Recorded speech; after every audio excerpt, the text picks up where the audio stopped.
Why do we torture ourselves with all the negative thoughts all the time, with all the overthinking? How many times have you seen anybody overthink the positives? What if things go better than planned? What if I make more money? What if I end up being happier at the end of the day? No, it's always the negatives. What if I lose all the money? What if I'm left alone? What if this doesn't work out? Why? If you think about the extremes, on the other end of the extreme, you have the worst case scenario, and on the other end, it's the unknown, it's the uncertainty. We are simply unable to deal with the uncertainty, live with the unknown, and therefore we are willing to torture ourselves and pick the worst case scenario and torture ourselves literally with our own thoughts and our words. Okay? So I've been thinking about this a lot. And why do I talk about these? Well, first of all, I'm passionate about the mindset stuff, personal development, because I've gone through a lot personally. And finally, I used to think, by the way, that it is what it is. We are what we are until I found the right tools that work for me. And that's why I'm here. One video, one problem, one solution, one set of tools so that I can pass those on to you. Today, I want to talk about overthinking and why we keep torturing ourselves and what the solution is. I want to place the camera here in my tripod so that I can actually draw something for you guys. So hopefully this makes sense and you can see. Okay. So if we think about the idea of the video, so overthinking the negatives, where's my marker? Here. So let's start with the timeline. So this is a simple timeline here. We have 3 stages. You can actually live in 3 different places in life. You can live in the past, right? These are the people who dwell in the past. Then there's the present moment, the precious present moment, and then there's the future. Most of us, we spend 95% of our time either dwelling on the past or worrying about the future. And this is the exact same thing I explained in the beginning. So why can't we focus on the present moment? Because our brain is occupied with all the bad stuff, okay? So we need to do something about it. What is the solution? Well, we need to find the positives. So 1% is probably bad in your life and 99% is good.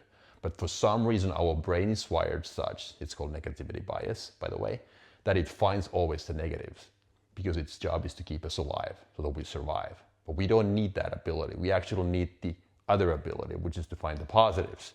So, and by the way, if you don't believe me, you can believe this study conducted by the Penn State University where they interviewed a bunch of people and they had people list the worries they have on a daily basis. And when they looked at those worries 30 days later, they concluded that 91% of those concerns never materialized. And of the ones that did happen, 1/3 turned out better than expected. So the numbers are on your side. So the science backs this up. So you don't have to worry about it. All you got to do is have the right tool in your toolbox so that you can take your mind back to the present moment. So you pull yourself back, right? And this is what I'm going to teach you today. And this is what I have done personally over the last 4 to 5 years successfully. I started with pen and paper and then I migrated over to a digital version of it. And this is called journaling. Okay, you start journaling. And this is called the gratitude or the gratefulness exercise. And the rules are this. So start by listing 3 things every day that are good in your life. It could be as little as I have a warm apartment, I have food in the fridge, I have clean clothes, or my tap water works fine, I can drink the water, I have a nice couch, little simple things like that, or this marker still has ink. And when you put your brain into that mode of trying to find those positives, you start automatically erasing the negatives and you pull yourself back into the only moment you have in life, which is the present moment, because that's all you got. That's literally the only thing we have.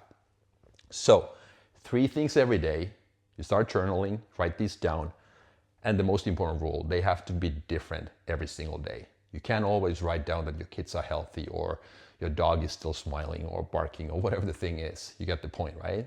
So 3 things every day and they have to be different. So you literally go through this exercise. This might sound silly, but remember, the simple tools, the simple things are always the most effective in life. Okay? So from overthinking to seeing the positives, you got to understand these 3 stages first and then pull yourself back into the present moment because you don't want to be 90 and then end up realizing that, okay, oh my God, I always was the one who overthought the negatives. I never had a chance to live my life because I didn't have the tools in my toolbox. Now you have one. This works, guaranteed. So try it out. So from me to you, use if useful.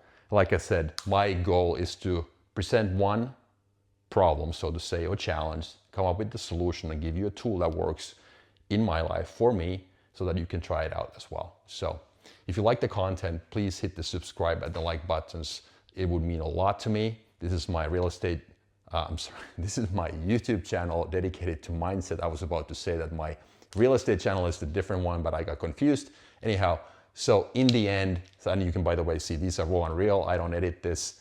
It's all unedited, unfiltered, almost like my live broadcast as well. But anyhow, so hit the like and the subscribe button would mean a lot to me. And I'll talk to you again in the next video when I'm going to introduce a different topic and a different tool. So grateful. Thank you. See you later. Bye.